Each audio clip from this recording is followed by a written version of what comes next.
Now let us move to the main centric discussion of the day. And the first article is on the issue of increased inflation, which has been caused by high vegetable prices. And this particular news article and its subsidiary newses, it was covered by both Indian Express as well as the Hindu newspapers. Now, as you can see, there's an increase or high prices of vegetables and other food grains in the Indian economy. And as a result, the government it has taken certain steps such as banning exports of onion or revisiting the wheat stock limits, which will increase the supply of horticultural as well as food grains in the Indian economy, thus reducing the pressures of high vegetable prices. Now, why are we dealing with this particular topic? It is because UPSC in GS paper 3 deals with two issues. The first is marketing of agricultural produce and its subsidiary issues, which has also led to increased prices of food grains in the country. And also, UPSC also deals with issues of buffer stock as well as food security. Further, a question it appeared in the mains of the year 2014, and it asked us that why the certain agricultural produce market committees it has been responsible for cause of food inflation in India. Also, food inflation is not just necessary from economic point of view, but it is also necessary to ensure adequate nutritional requirements of our Indian population. Hence, this news is very much important from mains perspective. Hence, let us start our today's discussion on the issue of food inflation. And the first slide it deals with the reasons that have led to food inflation in India currently. Now, the first phenomena it is called as cobweb phenomena. As this phenomena, it is the first reason why the increase in food prices are there in the Indian economy. Now, you have to understand that the prices of onion, for example, currently it is almost 60 rupees in Delhi. Now that there's an increase in prices of onion, it will encourage more and more farmers to grow onion, as the farmers they might feel that they will get a higher amount for their agricultural produce. However, it takes certain time, for example, 3 to 5 months for onions from right down to sowing to their particular reaping. Hence, you have to understand if the farmers they decide to grow this onion, it will take almost 3 to 5 months for those onions to come into market. Hence, the higher prices of onion, it will encourage farmers to grow more and more onion, which will lead to increased supply of this onion in a 3 to 5 months period. For example, approximately February to April period. Now, during the period of February to April, with rise of supply of onions in the market, we will witness the lowering of prices of onions. Hence, it will lead to low prices of onions. And when there are low prices of onion, it will discourage the farmers from further sowing this onion crop. Hence, if the farmers they feel that the prices of onion are less, it will lead to low prices of onion, which will lead to fall in their prices. Hence, if they decide to sow less onion, it will reduce the supply of onion in the Indian economy. Hence, when there's a less supply of onion, it will lead to increase in prices of onion. Now, this onion price, it will also encourage. Now, this cycle is continuous in nature, and this cycle it is termed as a cobweb. Hence, you can see that the production of onion it responds to the demand of onion with certain lag. Hence, it creates a demand and supply mismatch in the Indian economy. And this demand and supply mismatch is at the heart of increasing prices of onion and other horticultural products. Further, the production of certain grains and horticultural products, it also faces certain issues, for example, seasonality. Because when there's harvest season, it leads to increased supply of food grains, this thereby reducing their prices in the market. Whereas when this particular harvest and the supply it reduces in the market, especially during the sowing season, this reduced supply it forces or it pulls the prices of these agricultural commodities up. Hence, you can see that the seasonality it also affects that in also increases or decreases the prices of horticultural commodities at various times. Further, India, especially with onset of climate change, has witnessed erratic weather patterns.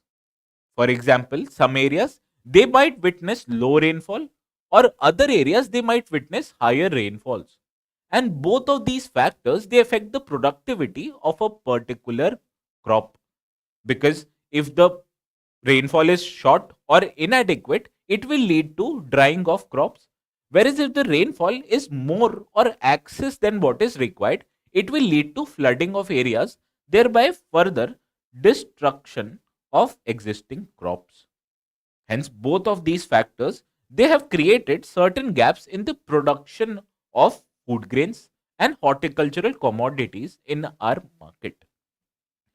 Further, India also witnessed certain shortage with respect to its infrastructure, because currently India only has about 37.5 million tons worth of storage capacity.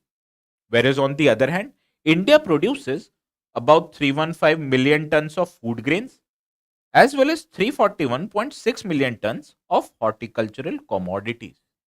Hence, you can see for more than 650 million tons of agricultural commodities, India only has a capacity of 37.5 million tons worth of storage. Hence, India is unable to store most of the food grains that it produces. Also, there's also a discrepancy in the storage facilities, because most of the storage capacity, almost 60% of the storage capacity, it is located in states of Uttar Pradesh, Bihar as well as West Bengal. And out of total storage capacity, almost 70% of the storage capacity, it is utilized for storing of just one particular crop, that are potatoes. Hence, you can see India is unable to effectively store most of its agricultural produce, thus leading to destruction of most of the agricultural products. Further, the levels of food processing in India it is also very low when you compare them with other developed economies. Hence, when there is an increased supply of agricultural commodities in the market, it is required that you process those commodities, as it will enable greater storage and longer duration of storage for that particular commodity. Whereas if you're not able to process all those commodities, it will eventually lead to bad, that those commodities will go bad in a short duration. Hence, due to inadequate storage requirements as well as inadequate levels of food processing, India also witnessed supply and demand mismatch of its food products, thereby contributing to increased inflation. Further, there is also another factor which is called cascading effect. As when a farmer, for example, current retail prices of onion, as I've already highlighted, is that of 60 kgs. However, you will be surprised to find out that most of the farmers they are only getting about 15 to 20 rupees per kg for their onions. Whereas on the other hand, most of the difference between these prices they are cornered by intermediaries such as mandi agents as well as transport facilities. And these kind of intermediaries in the Indian market, they are responsible for cornering most of the prices that we consumers pay. Hence, in the end, these farmers they are unable to reap the benefits of increased food prices, and these intermediaries they also result into increase of food inflation in the country. Hence, because of cobweb phenomena, that is a gap in demand and supply, and the ability to fulfill this demand has been gone down due to cobweb phenomena, Whereas due to production lag facilities, what we have seen is the erratic levels of production of both agricultural as well as food grains. Whereas infrastructure shortage, it has resulted into inadequate storage facility as well as inadequate levels of food processing in the country. Further, with cascading effect, what has resulted that the final food prices have increased, but these food prices they have not eventually reached the farmers. Hence, after result knowing what are the reasons of food inflation in India, let us know more about what kind of measures that government usually undertakes in order to control this food inflation. Now the first measure it is Now this measure it is imposed by the government in form of export restrictions. Now government it bans exports of certain commodities, while on the other hand it imposes export duty on certain commodities. Further, government also imposes what is known as minimum export prices, and all these three measures it is aimed to increase the supply of food grains in the domestic market. Hence, when there's an increased supply of food grains in the domestic market, it will eventually cool down the prices, thus bringing down the food inflation. For example, India recently imposed a ban on export of wheat, broken rice, as well as non basmati rice. Whereas, on the other hand, India imposed an export duty of 20% on parboiled rice. Further, India also involves in imposing stock limits on certain traders. And this imposition of stock limits, particularly under Essential Commodities Act of 1955, it enables government to impose stock limits on traders.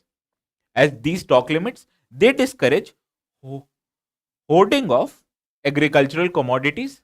As against this hoarding will further increase the supply demand gap.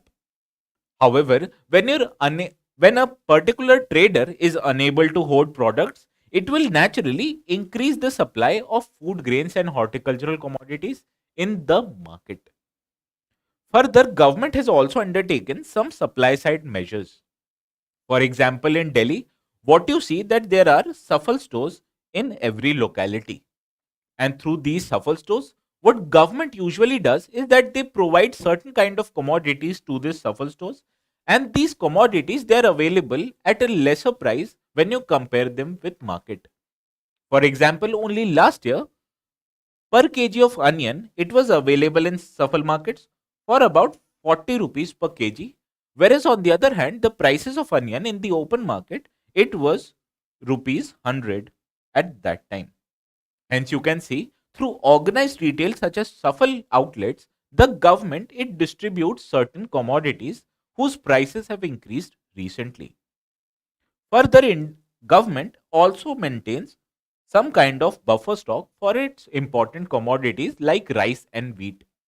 And whenever the prices of these commodities they increase in the open market, what the government does is that it liquidates this particular buffer stock, thus increasing the supply of those particular commodities. Hence, naturally, you understand that when there's an increase in supply of these food commodities, it will eventually reduce the prices. Further, government it also imports some commodities whose prices have increased. For example, last year, when the prices of onions were increased in the domestic market, the government it imported onions from that of Turkey. Hence, through supply of organized retail, through liquidation of its buffer stock, as well as importing of those commodities from external markets, government undertakes some supply side measures. Further, government has also brought forward many schemes which aims to provide these agricultural commodities at a lesser value to the desired population. For example, Pradhan Mantri Garib Kalyan Ann Yojana. As through this yojana, the beneficiaries of National Food Security Act they are provided with agricultural commodity at zero cost. Whereas On the other hand, with that of Operation Green, what the government wants to do is that it is providing farmer producer organization as well as agri logistic companies with an efficient food prices. Hence, under this scheme, 22 perishable crops, which also includes tomatoes, onions, and potatoes, which are very much volatile in nature, these are supported through Operation Green scheme. Whereas government it also is involved in price monitoring of several commodities. As Department of Consumer Affairs, it monitors prices of select essential commodities as it analyzes the price situation and gives advance feedback for taking of preventive measures. Hence, it these measures they are aimed to provide temporary relief from food inflation in India. Now, let us discuss what are the further measures that should be taken by the government in order to undertake the food inflation or reduce the food inflation in the best possible manner. Now, from this above measures, it must be clear to you that there are two interests and in Indian economy. For example, there are interests of consumers. As these consumers, they want agricultural commodities at the lowest prices possible. Whereas on the other hand, there are farmers who want higher prices for their agricultural commodities. However, with most of these measures, what you can see that government is taking care the interest of consumers as it is trying to reduce the prices of these agricultural commodities. However, what these measures they do is that they reduce the eventual incomes of farmers. Hence, any policy by the government it should take care of both consumers as well as farmers in an equitable manner. Therefore, what the government should do is that it should bring a calibrated trade policy. Because with a calibrated trade policy, what the government can do that it can enable certain farmers to export their commodities to the export markets. Whereas within some kind of stock limits, it can also ensure that the supply of food grains, especially in the domestic economy, it remains adequately high. Thereby, with this measure, what the government can do is that it can ensure steady supply of food grains and it will also ensure that these farmers they get adequate remuneration for their food products. Further, the government it currently maintains buffer stock for mostly rice and wheat.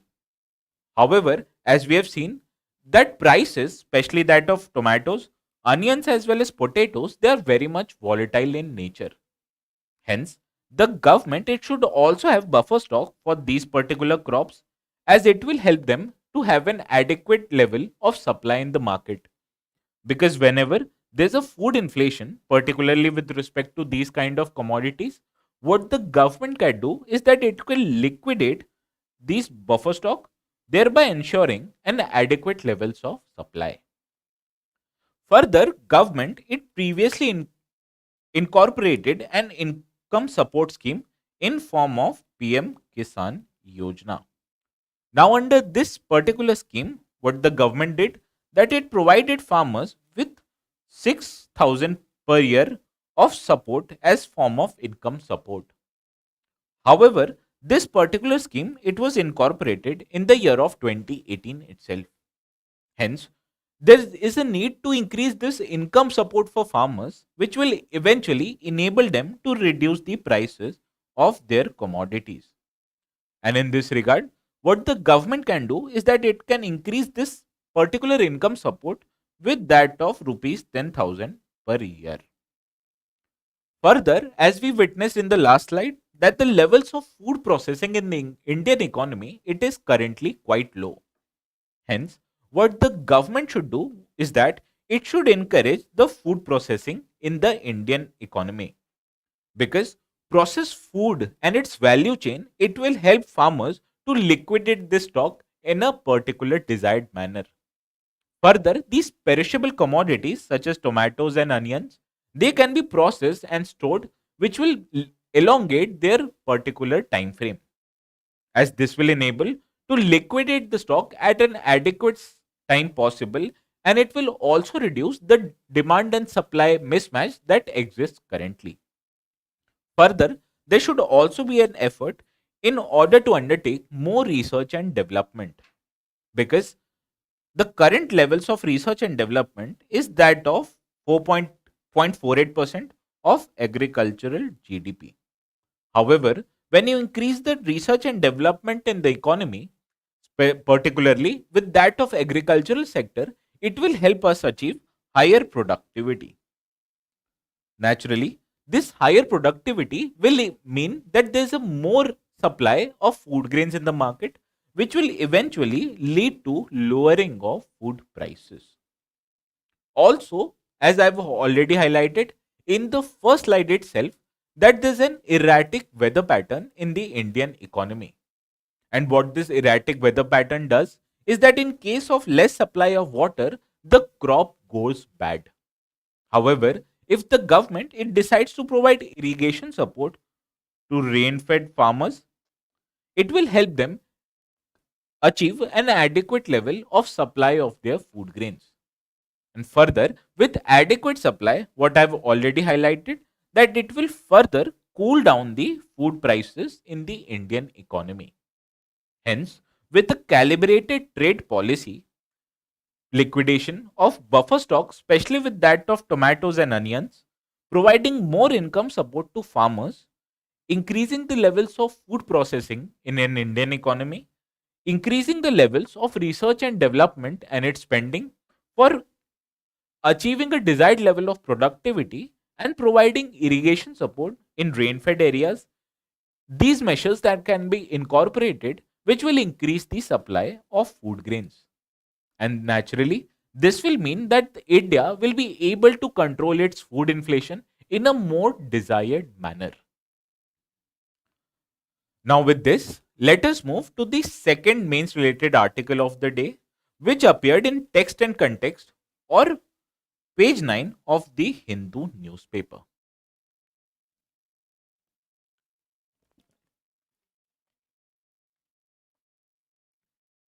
Now, as you have already known, that between December 3rd and December 4th, the city of Chennai it witnessed high rainfall, and this was due to the cyclone Michong.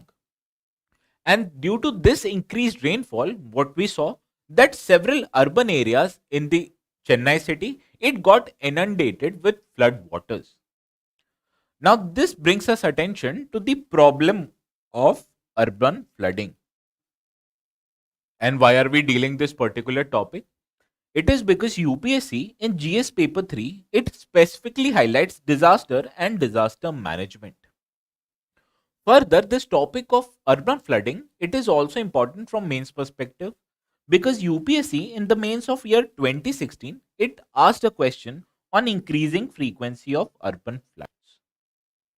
Now, what are these urban floods? These urban floods they are referred to as inundation of property in a densely populated urban areas, which is caused by intense rainfall which overwhelms the capacity of drainage systems that are there in urban areas.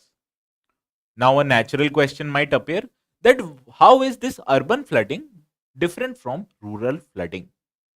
And it is because this urban flooding it is much more significant in nature, because urbanization it increases the population density in area. Hence, the amount of population affected due to this urban flooding is much more than what is there in rural flooding. Further, in terms of peak and volumes of water flow, this urban flooding is much more than that of rural flooding. Whereas the peak of floods is concerned, the urban flooding it is almost 2 to 8 times higher than that of urban flooding. Rural flooding. Whereas the volumes of water is concerned, this urban flooding it is almost 6 times more than that of rural flooding. Now, this urban flooding it has wide range of impacts on the economy or the social life of an urban area.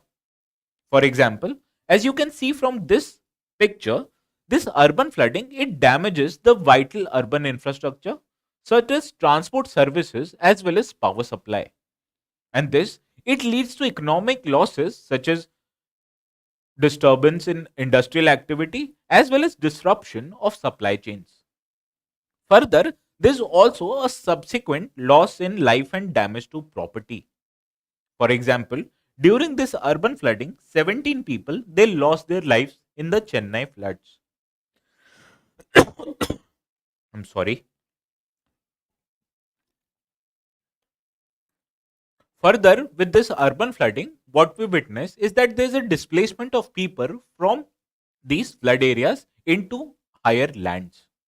Hence, it is a significant disaster as far as Indian context is concerned. Now, how this urban flooding takes place or what are its contributing factors? The first and probably the most important factor is that of meteorological factor. Because as we have already known that the cyclone Michong, it went from about 100 kilometers coastline of Chennai. And what it did was that Chennai, it witnessed intense rainfall.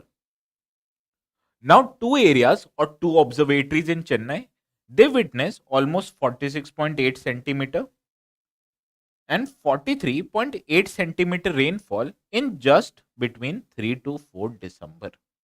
Hence, you can see with this increased rainfall, the amount of water it increased in the Chennai urban area. Now, this amount of rainfall, it also added to certain hydrological factors.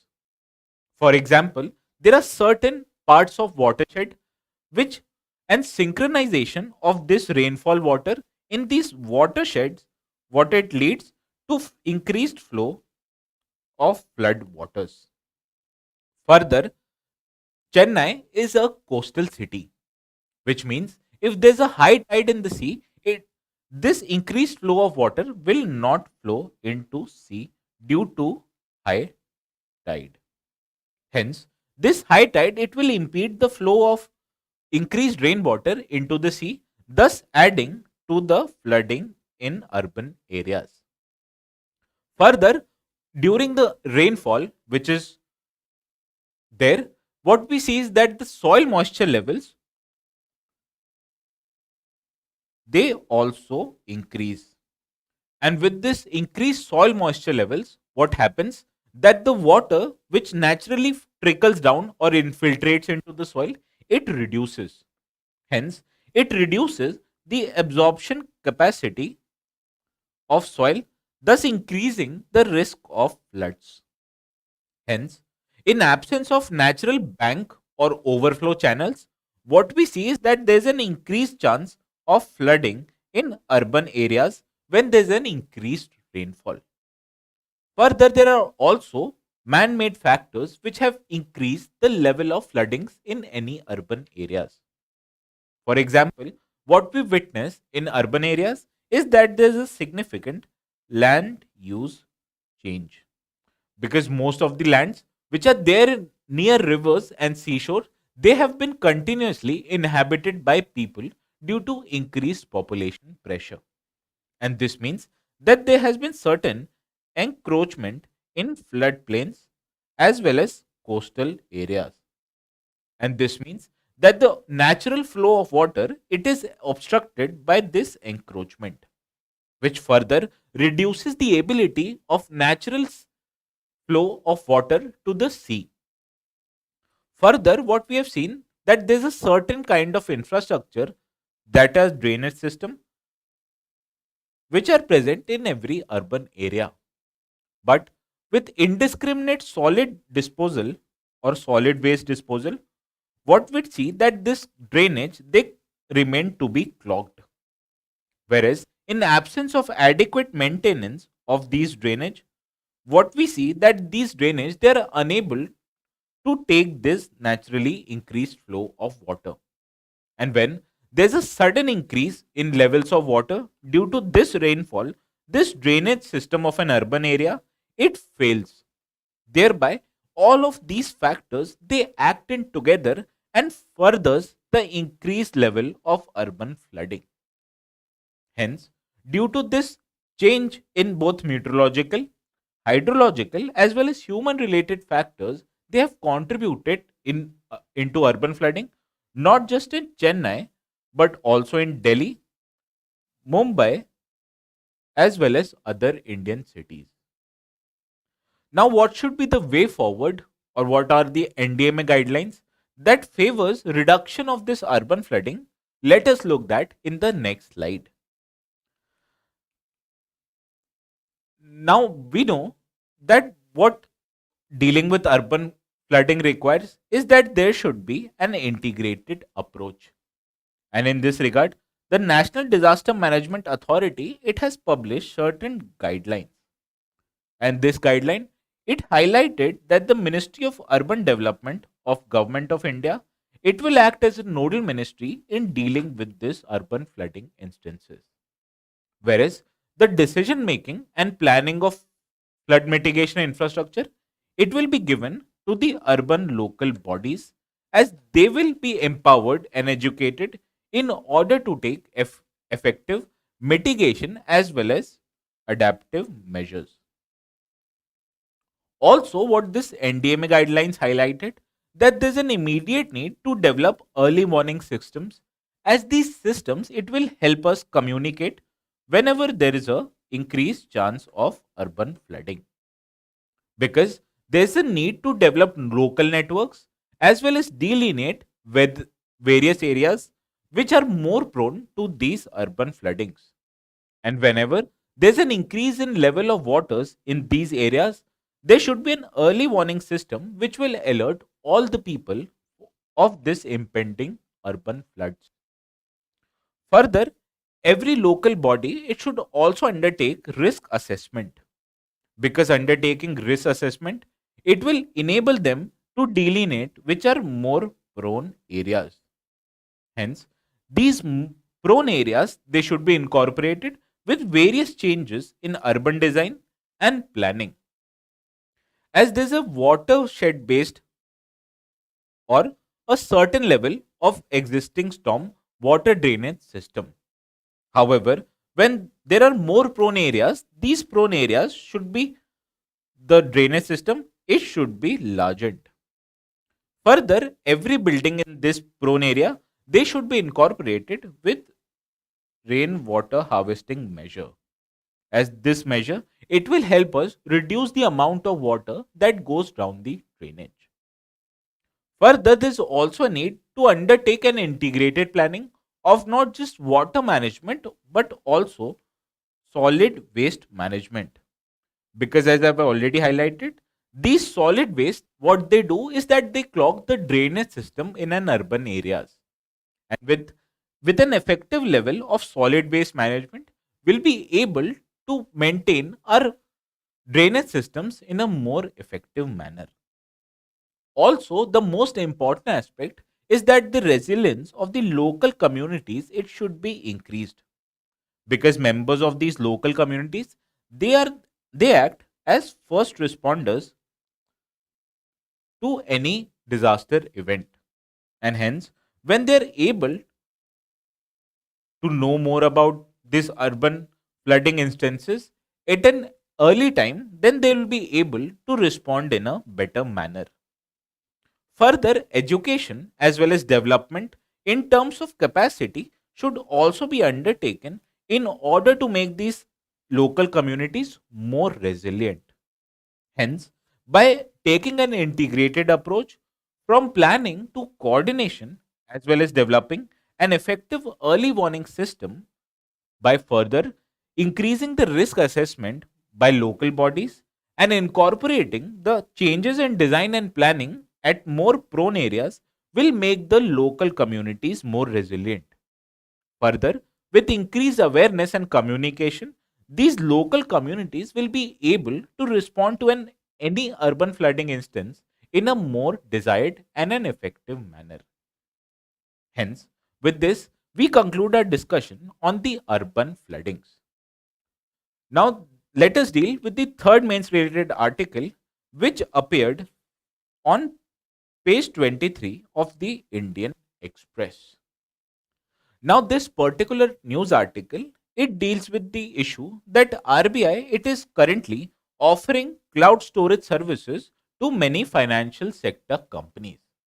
And in this regard, RBI will compete with private players such as Microsoft as well as Amazon, who already provide these cloud storage services. Now, this particular news development is an example of building of digital public infrastructure. And why are we dealing with this particular topic? It is because UPSC in GS paper 3 it highlights changes in infrastructure.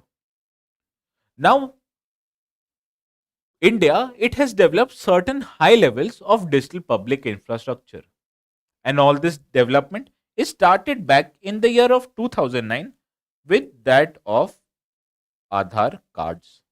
As this Aadhaar card, it provided the entire population of the country with an digital based ID services. Further, India also witnessed launch of unified payment interface in the year of 2016. And both of these they are example of a digital public infrastructure. Now what this digital public infrastructure does, let us understand with certain few examples. Now, the first and probably the most important example of digital public infrastructure is JAM Trinity. As this Trinity, it includes Jandhan, which provides for bank accounts to previously unbanked population.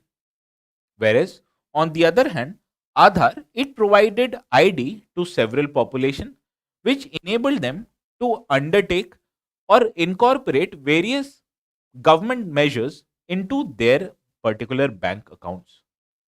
Further, these bank account and their Aadhaar card they were linked using their mobile phone number. Hence, Aadhaar it provided first identity to about 65 to 70 million individuals.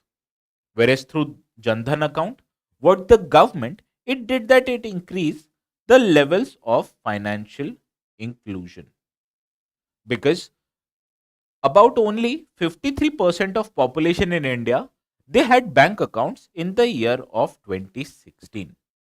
Whereas on the other hand, this number it increased to 78% in the year of 2021.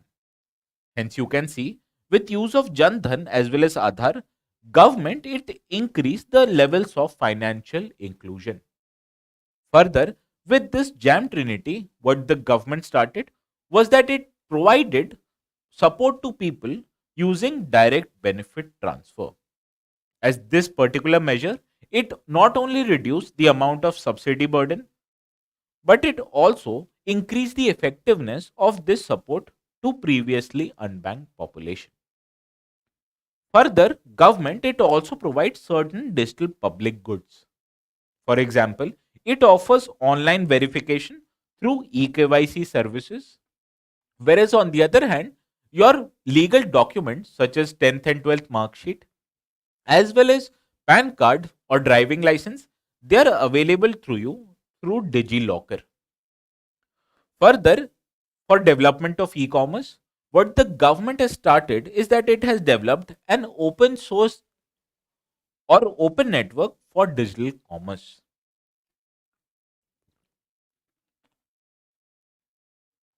Hence, through provision of this digital public goods, was what has government has increased is that it has improved the access of credit to previously unbanked population through eKYC services. Further, this measure of increased financial inclusion and increased support to various sectors in an economy, it has also increased the penetration of small businesses. As these small businesses, they can not only register in this ONDC platform, but they also can gain more credit for expansion of their businesses through this AKYC.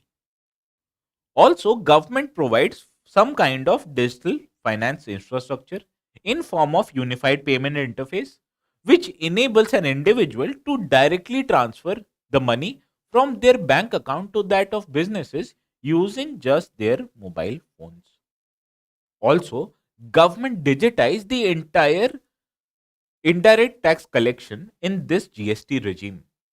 As businesses, they only have to file their returns using an e-platform, which was known as GST network. Whereas, on the other hand, if the business they want to move goods from one area to the another, they can gain the permit through generation of this e-way bill. Hence, with provision of digital finance infrastructure and provision of direct transfer of money, what the government it has increased the levels of formalization in the Indian economy. Also, what it has increased is that it has provided businesses with ease of doing business, because businesses they can easily file their tax returns using these digital public infrastructure. Further, government it has undertaken certain improvement in its governance through provision of united digital interfaces. For example, government has developed an app called Umang app, which provides all government services only under one app. Further, government it also developed a PM Gati Shakti platform. As this particular digital public infrastructure, it enables central, state as well as local government to track the various level of developments of infrastructure. Hence, what this kind of governance measure does is that it not only provides businesses with ease of doing business, but it also provides reduced logistics cost as well as it reduces the time taken for completion. Hence, through use of these digital public infrastructure, government has not only increased financial inclusion, but it has also increased the participation of small businesses. Further, with provision of digital finance infrastructure, what the government has able to achieve that it has increased not only the formalization of economy but also the formalization of its workforce. Further, with providing of unified digital interfaces such as Umang app as well as PM Gati Shakti initiative, what the government has done, it has not only simplified the governance, but it has also improved its implementation of certain projects. But naturally, this development of digital public infrastructure, it also creates some kind of challenges. For example, as all of your personal data, such as ID as well as documents, they continue to be available over the internet. Hence, naturally, anyone can access your personal data with certain level of certainty. And this it creates concerns related to privacy. Further, this personal information which are there on the internet, it also increases the risk of cyber attacks. Hence, because of privacy and security concern, most of the population, especially the old age ones, they are apprehensive of adopting these technologies. Further, there is also an issue related to accessibility of digital public infrastructure, because currently there are only about 650 million mobile phone users in the country. And naturally, this figure means that other side of the population do not have access to any kind of digital device, which further leads to exclusion of these people from accessing digital based services. Further, whatsoever population they have access to digital services, their affordability it also remains a cause of concern, because to maintain a mobile you have to first buy a mobile as well as invest or buy an internet connection. However, with increased prices of not just mobile but also that of internet connection, what it means that the affordability of digital services is it goes down with increased level of inflation. Further, what you can see that most of the government services they are only available in English or select regional languages. Hence, people who do not understand English or the available languages, they automatically are excluded just by the virtue that they are illiterate but they do not know a particular language. Also, the inclusivity of this digital public infrastructure, it also remains in question, particularly with that of persons with disability, because many persons who cannot see or are unable to utilize this kind of digital public infrastructure, they automatically are excluded from this digital public infrastructure. And this may be due to design difficulties or limited accessibility feature that are available to persons with disability. Now, what the government can do in order to reduce these challenges?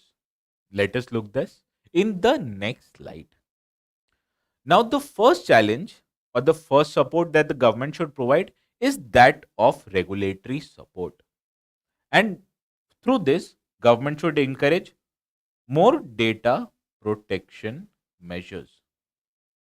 Further, what the government can do is that they also ensure an equitable access to digital services to its excluded population.